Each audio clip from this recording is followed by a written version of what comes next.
So the first speaker for tonight, Loveness Scott. You are welcome. Thank you so much, Ola, and thank you for having me. Good evening, everybody. My name is Loveness Scott, and I'm a positive action officer at the Northeast Ambulance Service. What I'm hoping to talk to you today is about our opportunities that are available within the Northeast or within the trust, and that will kind of, assist you in building up skills that could potentially help you get into work. Do you think I'll be able to share my screen, or have I got the option to quickly share my screen? Yeah, you are co-host. You can share now.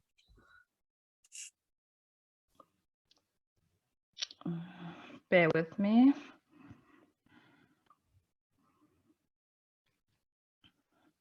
Right. I don't seem to be able to share my presentation, so I do apologize. I will just explain. So what we are doing at Ambulance Services, we are running a project that is a positive action project, and I am the lead on that project. And what the project is about is working in ethnic minority communities, specifically Black, Asian and ethnic minority communities, and trying to raise awareness of our services as the ambulance service. So the Northeast Ambulance Service covers the whole of the Northeast, and everyone within the Teesside area, you fall under our remit. And part of the project, we try and diversify our workforce.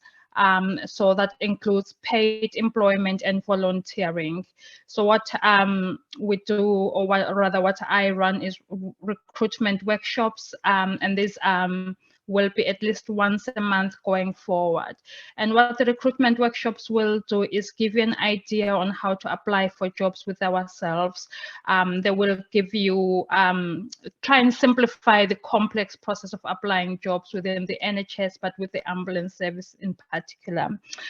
For those who are not yet ready for paid employment, we, as Ola mentioned, we run volunteering opportunities, and that is community ambassadors. And you'd ask, what is a community ambassador? So a community ambassador is somebody that has got links and connections within the community, and they help us reach out to people. They help us educate people about all of our services and how to access them, and they also help us to attract people to come and work for us and volunteer for us. So it is a voluntary role with all expenses paid, but you will not be getting a salary out of that. It's strictly voluntary. In terms of what we do for you as a community ambassador, you will get informative training on the role and on the organization as a whole, on what we do as an ambulance service or as an NHS trust. The training is a full day's training. It starts about 10. We normally finish between 3 and 4, depending on how the day goes. You get access to factual key messages on health issues. For example, at the moment, we're all talking about COVID-19, the new strains, vaccination. So you would be the point of contact for those people in your community, and you'd be able to make a real difference to the lives of others. Community ambassadors, we have a WhatsApp group. So you will be at the WhatsApp group that we will meet regularly, and you will get all the support from myself and the team. You will get a Northeast Ambulance Service volunteer uniform, which is a t-shirt. You will get an ID badge, so you will be recognizable within the community. People will be able to know who you are and what you do, and people will be coming to you to ask for information. So you become a source of information, if you like, within your community on how to access services and what help is available. I think to give you a little bit of an overview on why we came to this, obviously within this call, I would imagine a lot of people are coming from Nigeria. We're coming from different parts of the world with a different health system.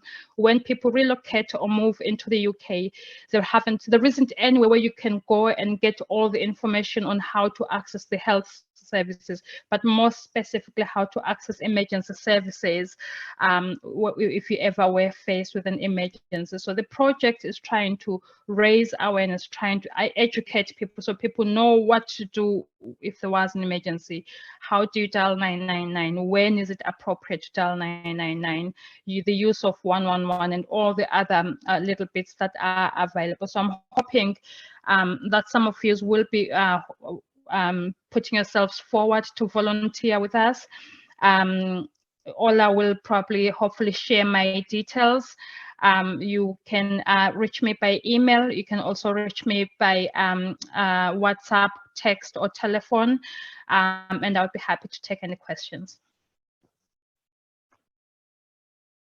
Thank you so much. Thank you so much. I'm very sure they find this very helpful, because anything can happen to anyone at any time. How do you provide first aid support? You know, is very, very important. And these are the opportunities that you get from those training, how to carry out CPR. And so if there's any questions, we've got 5 minutes for question to Loveness. Do we have anyone question or anything you want to clear about, how to get involved? I'm sure, yeah, there are a lot of opportunities in Northeast Ambulance, even from there to get to NHS service proper. Is there anybody concerned? Have you ever had any emergency situation that you struggle to get way around? Ola, could I say something? Yes, go ahead, Andy. As Ola knows, I used to be responsible for the volunteering scheme at Teesside University a long time ago, about 100 years ago. And one thing I do know is everybody's job prospects are far higher if they've got volunteering on their CVs. Employers, particularly in Britain and England, think very highly of applicants who've got volunteering evidence on their CVs. It's important, so it's a useful thing to think about in terms of what Loveness and her colleagues have got to offer. Yes, I've got a question from Odwayo. It's not involved. The volunteering hours is not get paid, so it's not a paid job. So it's not going to be included in your 20. If you're talking about 20 hours working permit you've got, that is exclusive. Yeah. Yeah, so volunteering will be slightly different from your normal paid work. So it's something you would do over and above that 20 hours, because you will not get paid for volunteering, just expenses covered if you ever had any expenses. And for students, I could see a question for prospective students: how do we get involved, or do we wait till we arrive to the UK? We've got some prospective students that they are waiting for their cars or their visa to be out. I think that question is coming from that person. Is there any virtual support? Is there any virtual volunteering at the moment? Is there any virtual volunteering? Ideally, we would say probably wait until you are in the UK, because then you will have that better understanding of how the health system works. And the idea is you're helping people who are within the northeast of England, sharing that information. So we would prefer if you were already here. If you're waiting to come here, by all means, keep hold of my details and drop me an email once you know when you'll be arriving, and we will let you know when the next training is. And in addition to that, I'm very sure Andy will talk about this. There's something we call volunteers. I'm going to share that with you now.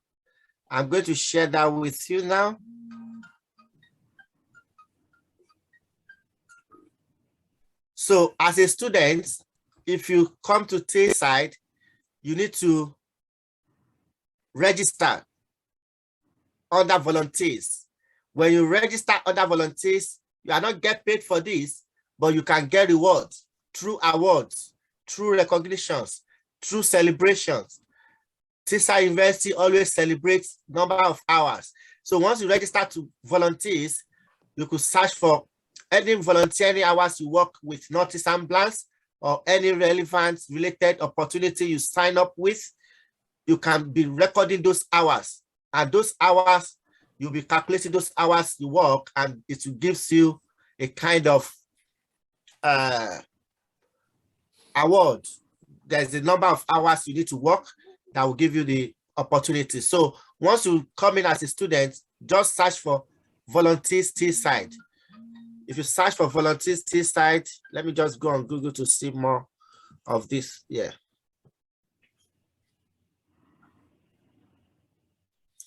So if you search for volunteers Teesside, you'll be able to record your hours, and that will be part of the opportunity that you could also benefit from. So volunteers, you see the spelling. So yeah, so it's good for you to come. When you arrived, then we can put you through how to sign up and how to record your hours. Any more questions? If there's no more question, can we give a round of applause for Loveness? Thank you so much for creating your time. We appreciate you for, at least it's your bedtime, but thank you for keeping that for us. Thank you so much. Thank you. I will quickly go to, before I call on Andy Price, because I know Andy Price, you're going to start looking for when can we meet. Don't worry, Andy Price, we're going to have a physical one soon. We are going to arrange that one because I know those connections. We're going to do that. So I want to call on Sylvia. Sylvia is one of the community leaders, and she's also working at Middlesbrough Council. She might have some good relevant information that will be helpful and how to signpost. Sylvia, are we still having you here? Yes. Oh, good evening, everyone. My name is Ngozi Sylvia Ochuba, and I work within Middlesbrough Council as a cohesion officer. So basically, just to add to what Loveness has said, and also something Andy said about volunteering being a key thing in your CVs as prospective employees within the UK. I want to point out that it's very important that if you're able to volunteer, please do. Even as an employee, I still every now and again volunteer during my free time, because when you give out your free time, it's that community spirit, it's that spirit of giving, you know, that spirit of wanting to do, that selflessness, you know. So it gives your employer that sense of passion, you know, that you enjoy what you do. It's not all about the money, it's about the passion that comes with it. Within Middlesbrough, there are so many organizations that are very keen to take on volunteers. So it depends on what you want to do. What I don't encourage is, if you don't have a passion for something, there wouldn't be any need for you to go volunteer in that sector. And the beauty of Middlesbrough is there are different organizations that offer different services that will be able to almost offer a tailor-made service to the kind of volunteering you would want to get involved in. If you have a passion for working in the NHS, then Loveness would be your go-to person. If you have a passion for maybe working with people, you know, we have Ola. Ola does quite a lot of things within the community. We have IPC, we have Open Door Northeast, you know, we have My Sister's Place, you know, we have different organizations where you can go to and let them know what areas that you're interested in. And I think the Middlesbrough as a whole is one where if you need something and you speak up about it, there's always help. There's always help. So Ola has my contact details, and I'm always happy to help and signpost if need be. Oh, Sylvia, feel free to put your if you wish to share your contact, because everyone different time. Those here might not be at our next meeting, so it's an opportunity for those that are here. If you feel like sharing your contact or you want them to go through me, that's fine. But somebody is asking how to get. I would love to get involved.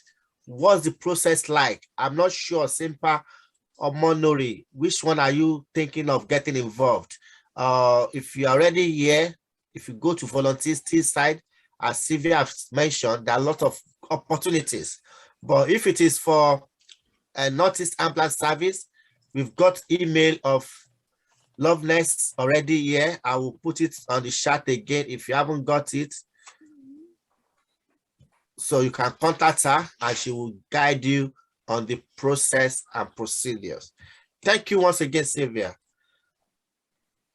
Thank you. Anyone want to ask Sylvia a question before we move forward?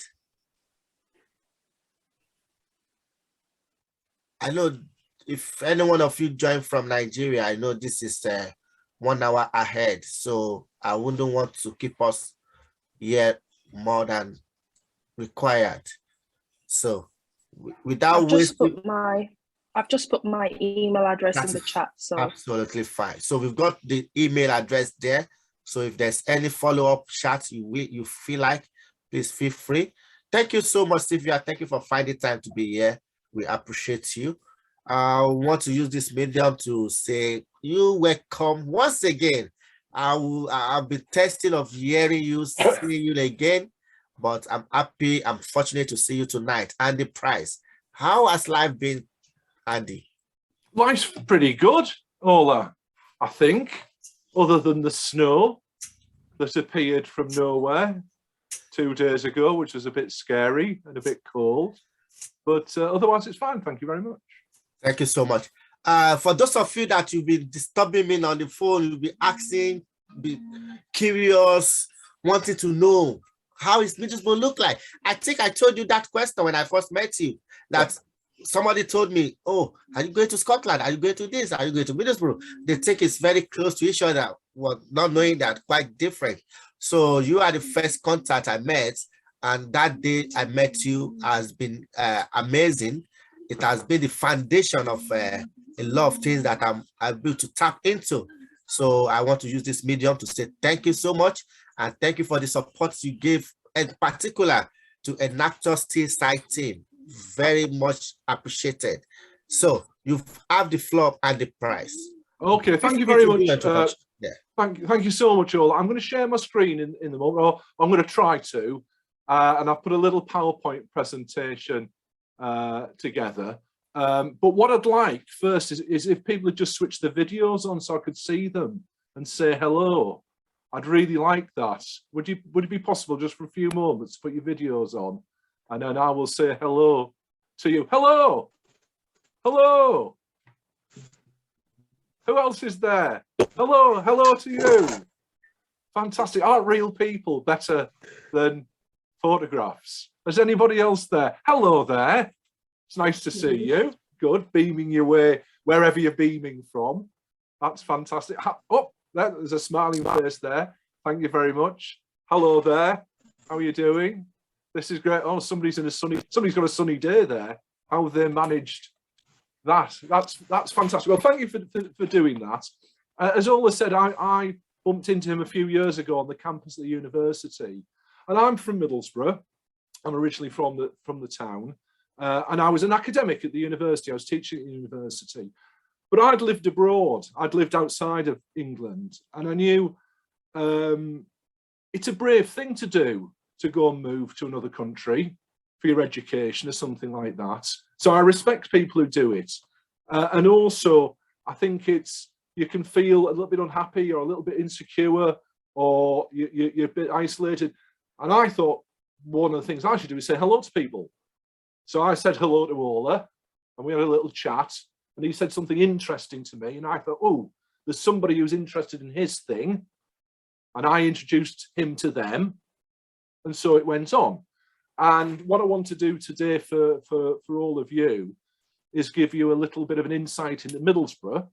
So if you're here, you understand a bit more about the place. If you're coming here, you've got a bit of knowledge about where you're coming to. And I think, in a way, I hope I have a hypothesis. And my hypothesis is Middlesbrough's full of friendly people. That's my theory. So I'm going to try and prove my hypothesis to you this evening as best I can. So I think I've got about maybe half an hour for some slides and things and a bit of chat, nice pictures, because pictures paint 1,000 words, and tell you a little story, if you like, about the history and culture of Middlesbrough, and then I can answer any questions you've got about it. I'm not a historian. This is just my understanding of the area, so I hope you find it interesting. Right, I'm going to try and share my screen now. Here we go. Let's do this, and I'm going to go to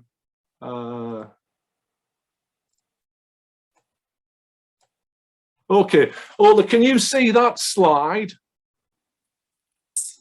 Yes. What does it say? A short history of Middlesbrough. Middlesbrough.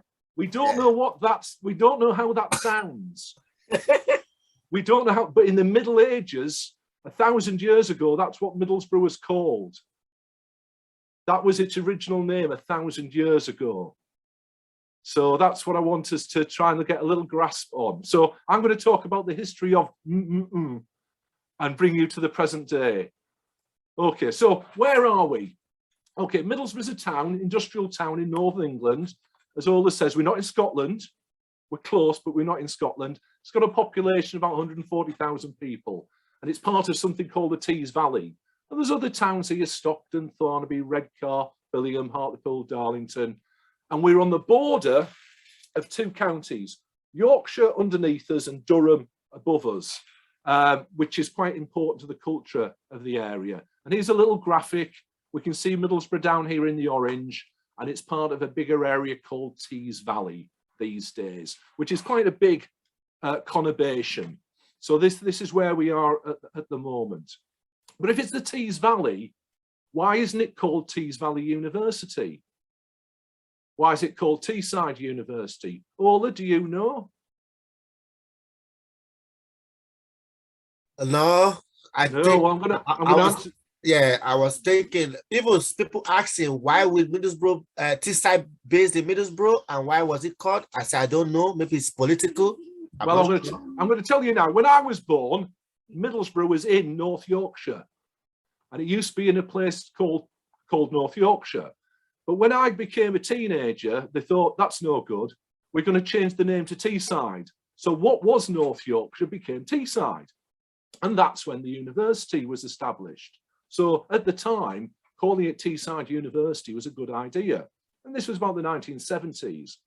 But shortly after that, they then changed the name to Cleveland, which didn't stay for very long because they then changed it to Tees Valley, which is where we are now.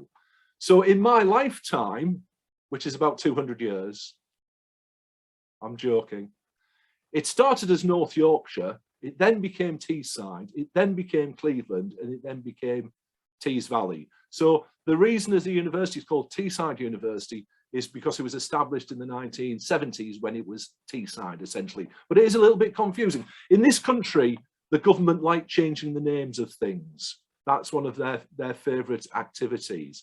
And this is our mayor for the Tees Valley, Ben Houchin, and he's doing a pretty good job helping champion the area. So we're called Tees Valley, but the university is Teesside University. Okay, so a bit of history.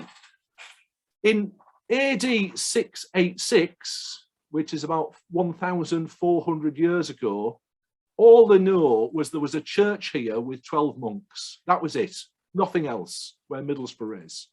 And it was called the Church of St. Hilde. And St. Hilde was the abbess at Whitby Abbey. And Whitby Abbey is down the coast from here. So if you want a lovely day out, go to Whitby and you'll see this marvellous abbey. But all there was in Middlesbrough was this tiny church with 12 monks in it. Up to about 1066, the Vikings kept visiting, who were invaders. And they kept sailing across the North Sea from Scandinavia in their longships and invading the place. Oops. But they liked it and they stayed. And what you'll see is a lot of names of places around Middlesbrough called By, Ormsby, Thornaby, Stainby. And that's a Norse name, a Viking name for place. So Ormsby is Orm's place. That's where Orms lived.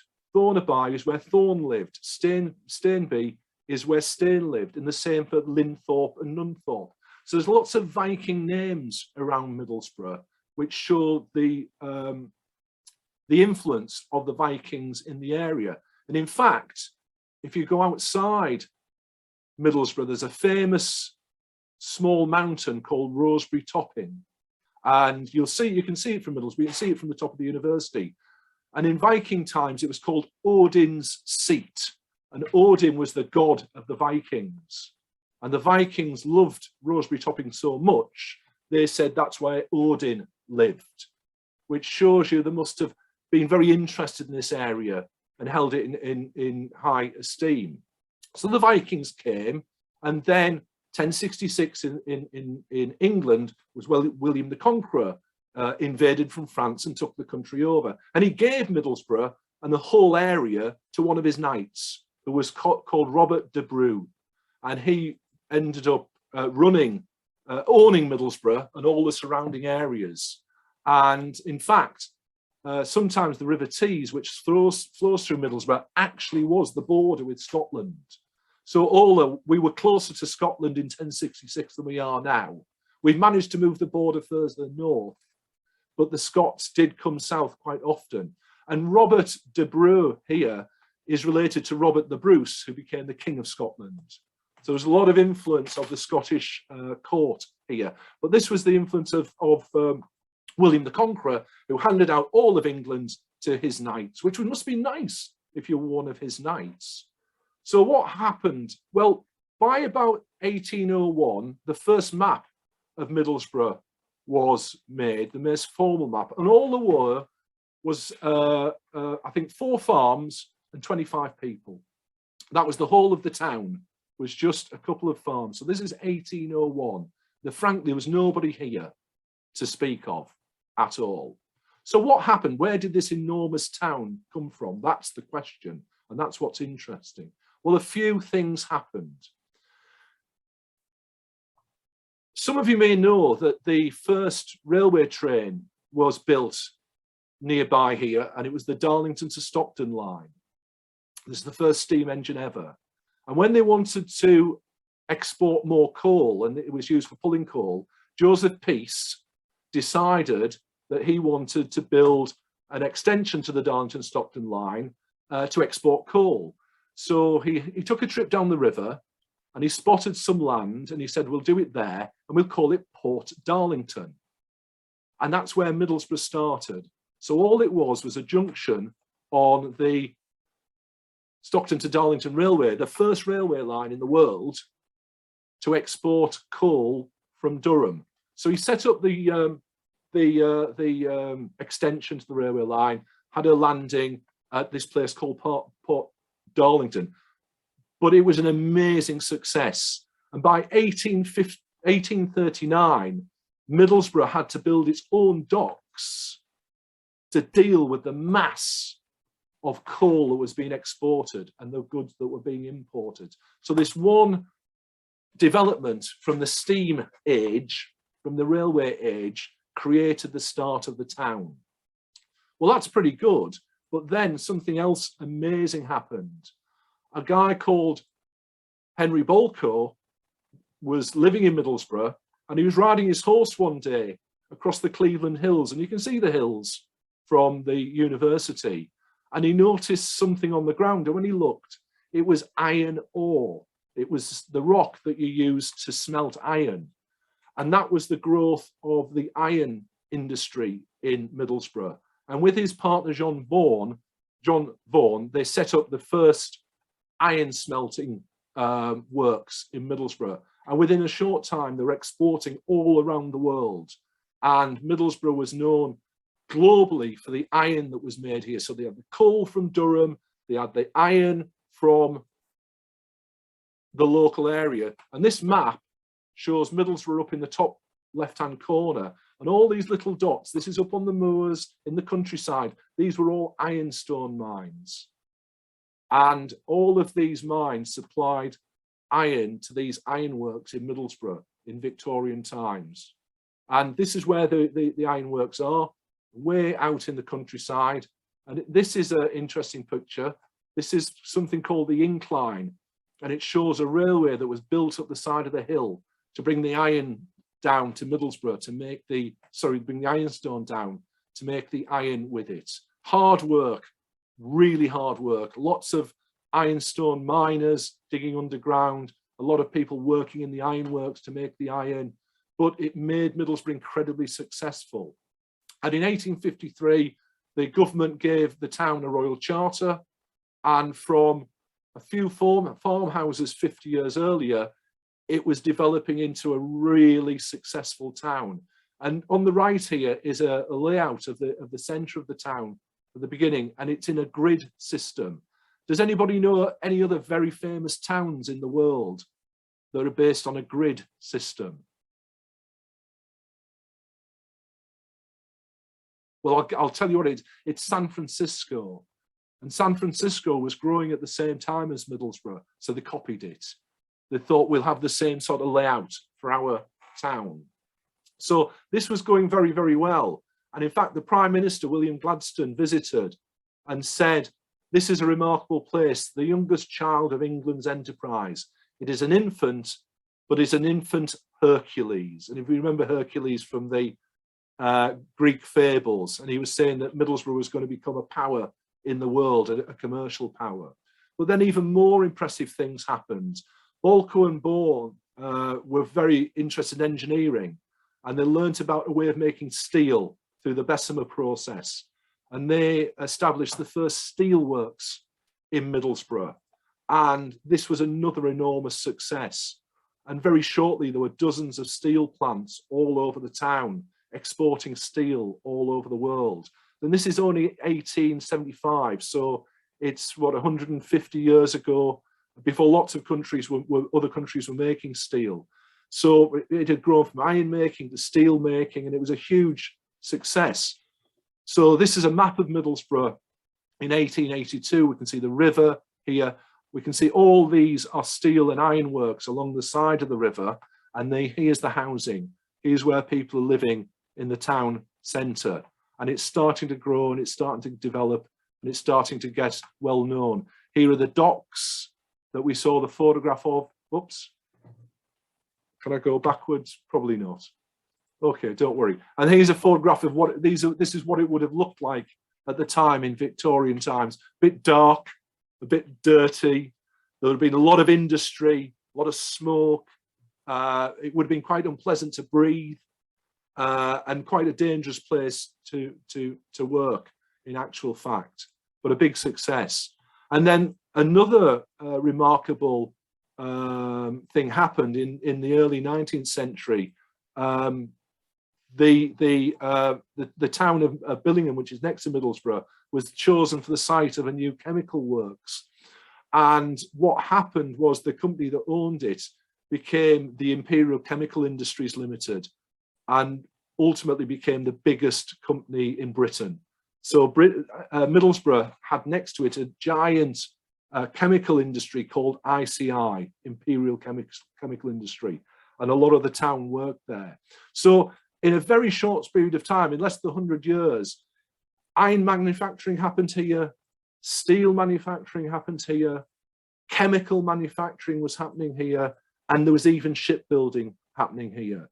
And Middlesbrough was booming and booming and booming as people wanted to come and work in these industries. And also, a lot of people were working in engineering, because if you make steel, you make iron, you then make things with it. Does anybody recognize this bridge? I'll give you a clue, it's on the other side of the world.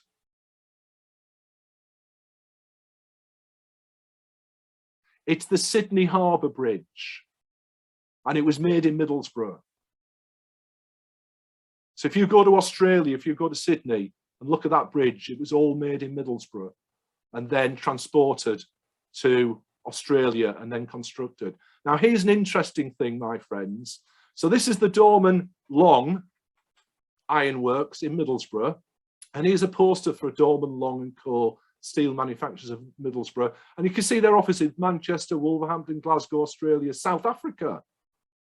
It's interesting. Well, when I googled them, I found these lovely chaps. Does anybody recognize this?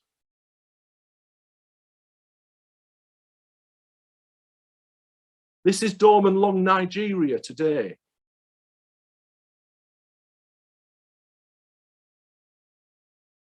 This is the Dorman Long Company in Nigeria.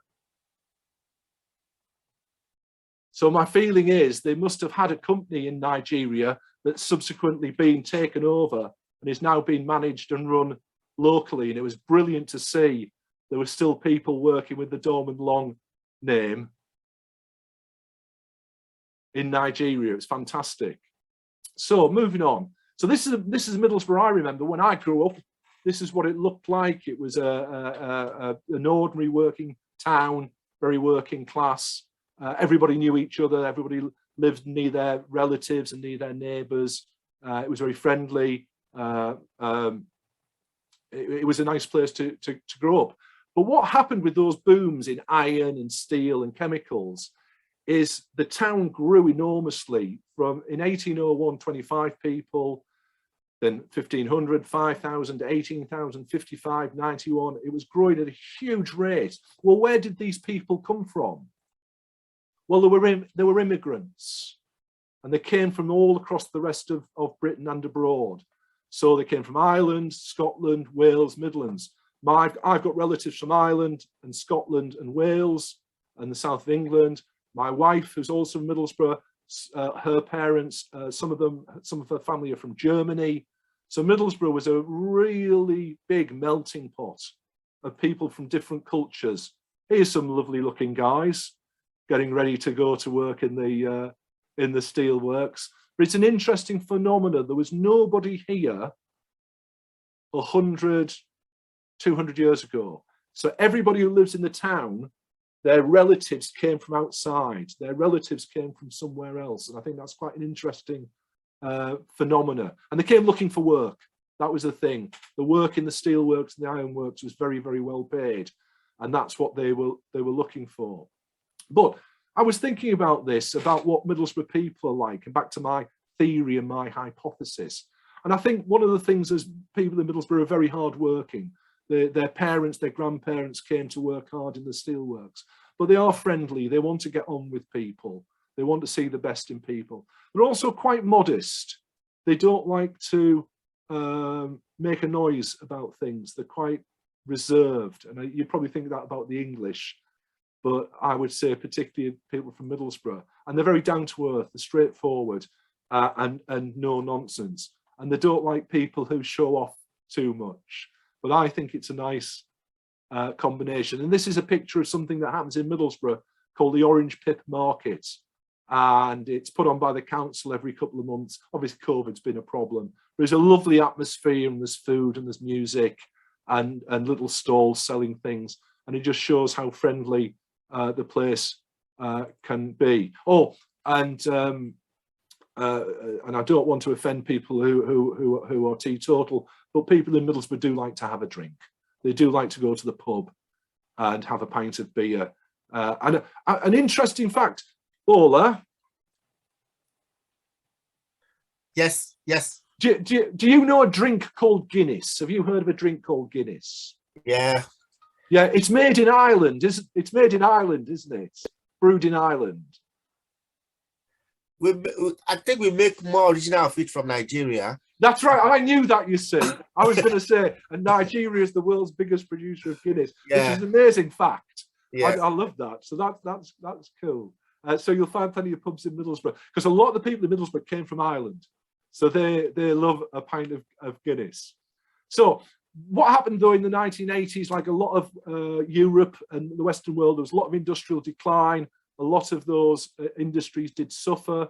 It isn't quite as bad as people imagine, and a lot remain, and a lot are doing very, very well. But it did create some social problems, and sometimes the volunteering activities are helping people even now who are still struggling with elements of poverty and deprivation and so on and so forth.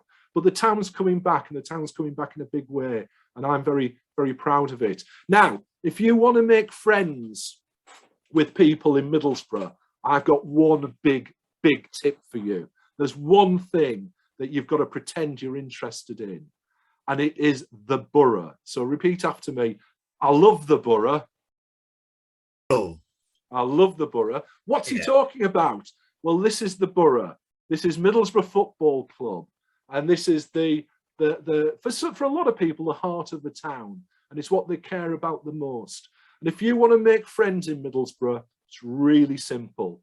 Just learn a little bit about the football club and you've got a topic of conversation. And people will happily chat to you all day. Now I've got a secret weapon for you. I've been doing my homework. So who are these footballers?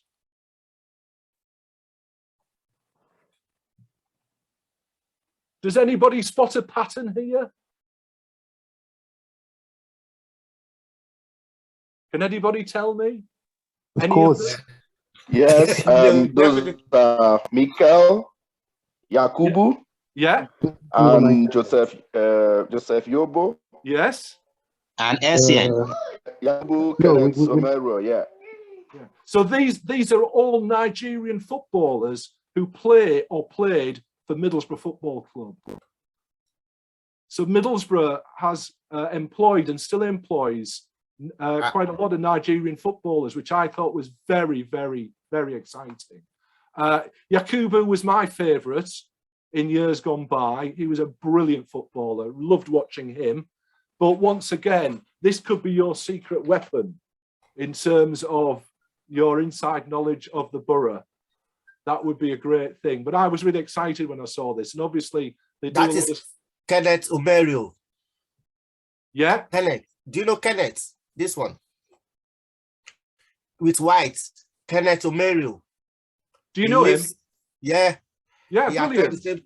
Attend the same church. Oh, fantastic. Well, he can do the next talk then. He can explain about the football club. I think that would be fantastic. But isn't it lovely? I didn't know this. I obviously knew about Yakubu because he was my generation when I was watching the football, but I didn't know about the others. And it was really exciting. I think there was some more as well, but I couldn't get the photographs of them. But isn't this a marvelous connection for the Nigerian community in terms of the what's going on in the town that really matters for people? So this is really good. But there's another thing you need to know. And that's when you are in Middlesbrough and you are from Middlesbrough, you are called what's called a smoggy. It's a very strange term. And this is a football match in London, and somebody's got a flag here, and you can see the Middlesbrough football crest, and it says London Smoggies. What on earth's going on? And here's another example of somebody with a smoggy t-shirt, and can you see there's a chimney and smoke coming out of it on his t-shirt? The reason is this, that when the other football fans used to drive down to Middlesbrough from Newcastle and Sunderland, what they'd see in the distance was the steam from the chemical works, but they thought it was smoke. So they'd claim the town was full of smog. So they started calling Middlesbrough football fans smoggies. But the Middlesbrough football fans love it. So they're very happy to be smoggies. Hence the flag, the London Smoggies. So you must just hear that and say, what on earth's going on? Don't worry, it's a term of endearment. That's the important thing to say. Okay, let's move on. So want to see some nice things, local beauty spots? This is a little town called Stokesley outside Middlesbrough. I'm lucky to live there at the moment. This is Ormsby Hall. Do you remember Ormsby, the Viking? Well, this is a little stately home built at Ormsby. This is in Middlesbrough.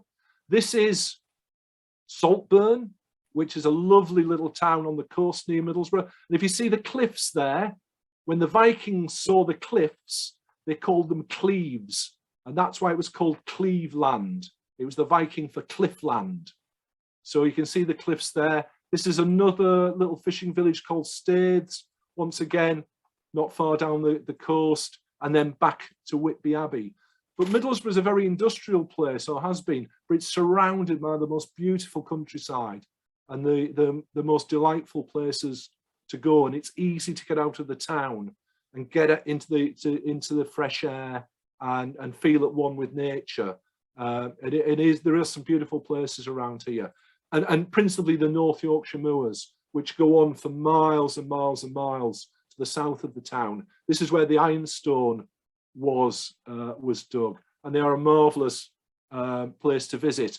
And if you feel even more adventurous, there's another national park to the west of us called the Yorkshire Dales, and it's another area of outstanding natural beauty. So there's so many places around Middlesbrough you can visit that are just extraordinary, beautiful natural places. Not much in the world, the way of wildlife or anything like that, but lovely for a day out, for a rest, for somewhere tranquil, somewhere to relax. And because the national parks, there's lots of access. You can walk all over the place, which is great. So I just want to pick one, getting towards the end now, one final thing up with you. Towards the side of Middlesbrough, to the east, is a place called Wilton International, and this is one of the biggest process chemical facilities in the world. It was ICI, but it's now controlled by a wide range of multinational companies from Saudi Arabia to America, Holland, Germany, etc., etc. A lot of people involved in all sorts of interesting initiatives there. So that's Wilton International. Does anybody recognize this picture? It's from a movie. Science fiction movie? Have you heard of the film Blade Runner? Well, Ridley Scott, who was the director of Blade Runner, went to college in Middlesbrough, and we all suspect he based the opening scenes of Blade Runner on the Wilton ICI chemical plant, because it looks absolutely identical, which I think is quite fascinating. Okay, so the future. There's some great regeneration projects going on around the town. There's work to do with green energy, the hydrogen economy, new substances like graphene. There's bioengineering developments. We have one of the COVID vaccine development laboratories here in Middlesbrough, and there's an enormous growth in the digital sector, and a lot of the buildings in the town centre are now housing new dynamic digital companies who are doing some amazing things. And I think the future for the town's very, very bright. I will say, we've got a mayor here, a guy called Andy Preston, who I know all has met and I've met, who I think is doing a terrific job for Middlesbrough. And then there's a mayor for the Tees Valley, Ben Houchin, who equally seems to be doing a sterling job for the area. And between them working together, I think the prospects are very, very good indeed. One final thing you may not wish to know about, or you may do. We do have a special culinary delicacy. Ola's laughing on Teesside. Ola, would you like to explain the love of the Parmo? So I leave it up to you, because I've got two guest speakers that came just last week. Okay. They were from the National Union of Journalists. Okay. So I took them out and they order for what they want to order. Yep. I said, have you tried Parmo before? They said, what did you call it? I said, Parmo. He said, no. Okay, then. Yeah. I had them to put it in their order, and they had it. They said, wow. I said, the reason why I gave you this, if you travel miles from London and you went back and somebody asked you, did you ever taste Parmo? I said, no. They might force you to go back to Middlesbrough. Yeah, no, absolutely, absolutely. This is an internationally renowned delicacy now, but you can probably see, looking at, there's nothing healthy about it at all. It does very bad things to your body, eating it, but because it's fried, it's delicious. So it's either chicken or pork as a steak. It's breadcrumbed, it's deep fried. It's then covered in delicious bechamel sauce, It's then covered with the most orange cheese you can find, like fluorescent orange cheese, which is then melted. And it comes in two sizes, big and really big. Those are the two sizes for a parmo. And most people would eat this on a night out on their way home. That would be their choice of location. And it's a marvellous thing. They sell them in Manchester now, they sell them in Sydney, in Australia, they're taking over the world. My feeling is you may have an adventurous palate, but you probably only need to eat it once. I think that would be adequate. But if you're ever in a restaurant in Middlesbrough or a chip shop in Middlesbrough or a takeaway, you will see a parmo on every single menu, and you may never have seen that before. So that's just a warning to you. So just going to wrap up now. One of the things I think is interesting, if you go anywhere in the world, you'll find people building things, chemical plants, power stations, whatever it is. And if you start talking to them, you will find engineers from Middlesbrough. The engineering skills of this area are phenomenal because of all the industry we've had here. But a lot of those people work around the world now. Some will be working in Nigeria, I'm sure. And there's a phrase that they use, and it's Middlesbrough, we built the world, which I think is a lovely concept. So we either provided the iron and steel that went into buildings all over the world, or people actually did the building from themselves in terms of the actual facilities. But it's a nice way, I think, of finishing off and to think about Middlesbrough. And as I say, as somebody from Middlesbrough, can I just welcome you and put out the hand of friendship, and hope you have a positive time with us. And if you stay, that's lovely. Wherever you go in the world, think warmly of us. I think that's important. And try and make as many friends here as you can. Thank you so much. That is amazing. That is amazing. Thank you so much. Thank you for that. We appreciate you for that.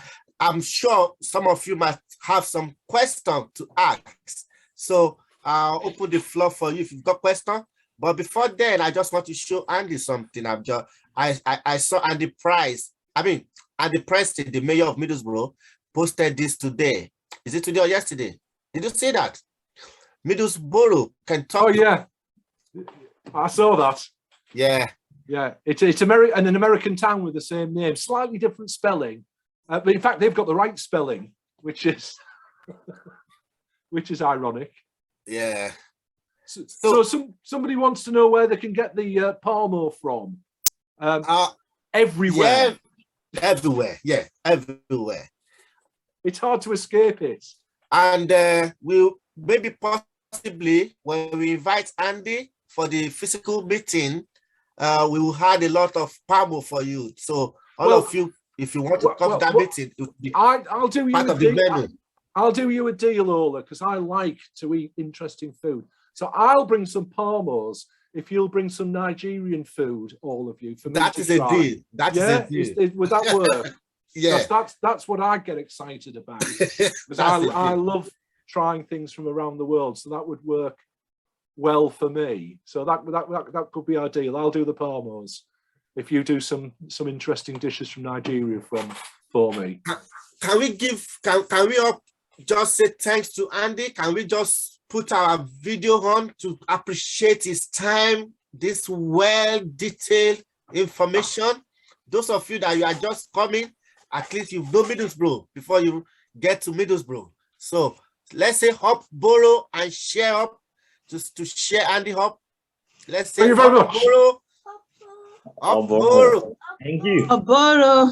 Thank you very much. It's been a pleasure. It's a real pleasure. Thank you very much indeed. And I will say, it's not just all because Ola's here, but over the few years at the university, I've met some of the nicest people, nicest students from Nigeria, genuinely. So it is a pleasure to talk to you all. And I know you come from a country with big-hearted people. And, as I say, it's always nice if I bump into a student, I find them from Nigeria. I always know it'll be interesting conversations. That's great. So thank you and good night. Yeah, I'm seeing a lot of good comments here. Thank you, Andy. Thank you. We love you. We love this. Thank you. So I've got Michael, just a quick one. Michael, I've got 2 minutes for you. Do you want to quickly talk about needle youth? 2-3 minutes. And Michael, before I call on, I've seen the Nigeria Community Teesside president briefly. I'm not sure if he's still here. Yeah, he's still here. So after Michael. Michael? Oh, will you excuse me now? I do apologize. I've got to make a call. Oh, thank you so much, Andy. We appreciate your time. Thank you so much. It's a pleasure. Absolute pleasure. Take care. Michael? Right, guys. Yeah, can you hear me? Yeah. Yes, we can hear you. Yeah, thank you. Good evening, guys. Good evening, everyone. Apologies for whatever background noise you hear. It's essentially me speaking from home. So thank you, Ola, for the opportunity to speak. My name is Michael, and I'm current youth director of Aspra Organization South. So I'm happy to be here. I'm happy to support what you support the Middlesbrough University, if I'm not mistaken, we're here. But just to mention, what NIDO, which is a Nigerian Diaspora Organization Youth Wing, we've got massive opportunities for all Nigerians, especially students who are here to study. Because of time, I won't go into much details, but if you want to get in touch with how to join NIDO Youth Wing, or how to get to know more of the things we do, I'm gonna drop my email here, and also I'll drop the WhatsApp link in the comment bottom. So if you want to join, and from there we can be able to tell you more because of the limited time given. So yeah, thank you.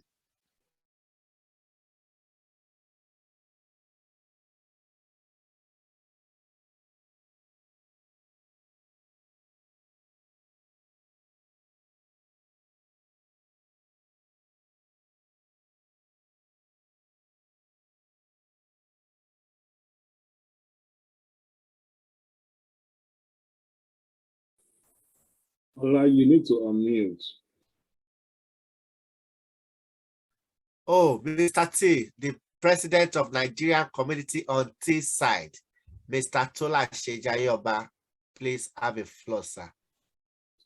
Oh, thank you so much, Ola. Well, popularly known as Ola, but I know I always call you Leko, Ola Leko, but I haven't got so much time as well, and just to quickly introduce myself, my name is Tola Shejayoba, well known as Mr. T. I am now the president of the Nigerian Community on Teesside, which is popularly known as NICOT. NICOT was established sometimes around 2006, and we've been here since then.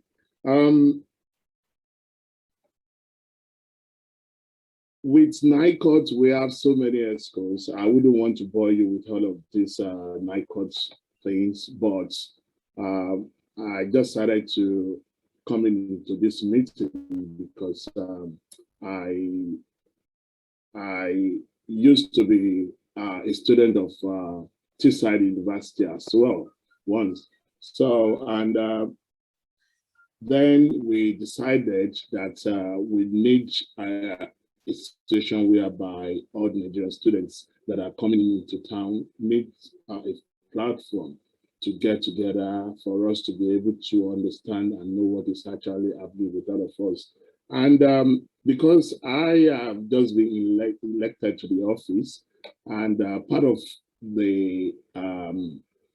my duties is to try and see how we can work together with all the Nigerian students that are coming into town. I know some of you have been here for a while, some of you are just coming in, but yeah. So like I was saying, part of what we are planning to do is how we can work together with all the Nigerian students that are coming into Middlesbrough. Like Andy also said in the past that we have Teesside, we have Tees Valley. Actually, Nigerian NICOD, many of NICOD is Nigerian community on Teesside, but we are also trying to see how we can change the name from Teesside to Tees Valley. And that is part of what we will be doing very soon. And one thing I'm going to quickly say here before my time runs out is, please, one of the reasons why we have decided to have a community association here is for us to connect together, not just to connect for, well, yeah, sometimes we do come together for the purpose of socializing and some other things, but the most important thing is how we can support ourselves in the community, especially the less privileged, the vulnerable people. And one thing I would quickly like to say to us is, we know that we have some situation back in the country, but for us being here, I wouldn't want us to just, I would advise us, I would say to us that we should forget about whatever that we might have faced in the country in the past.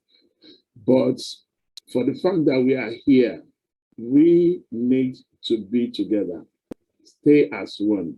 I know trust sometimes is a very hard thing to come by, but one thing that can help us to go a long way is for us to be able to trust each other and for us to be able to work together.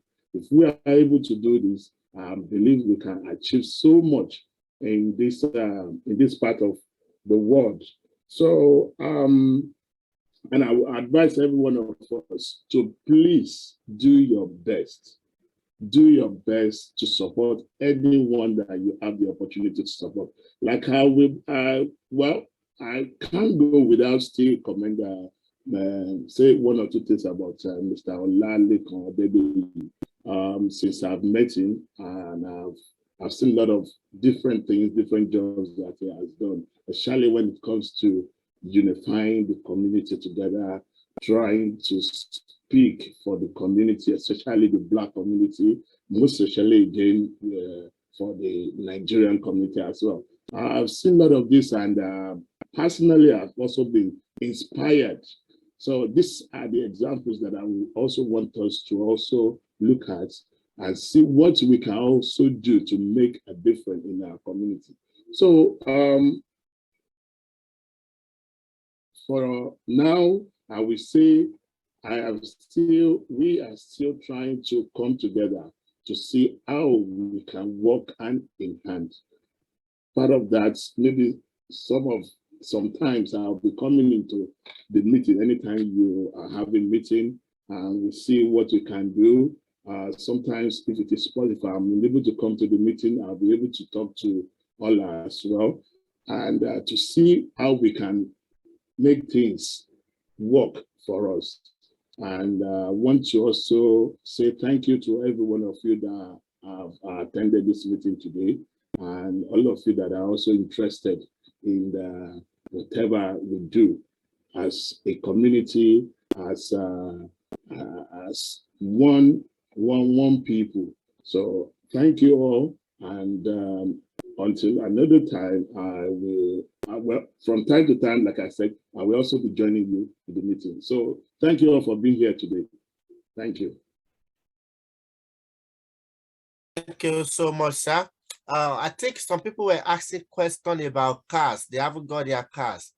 I can honestly tell you that we've had a lot of number of students that have got their cars and they are here, and we've got those that are waiting for their visa to come out. So when we're looking at this, sometimes it's challenging for those that are still awaiting. But what we could say is that just take your time. It will definitely come. It will definitely come, as we always say. So we hope and we look forward to see you. We look forward to see you all. So it will definitely come. So we open the floor now. If you got any question, any other contribution,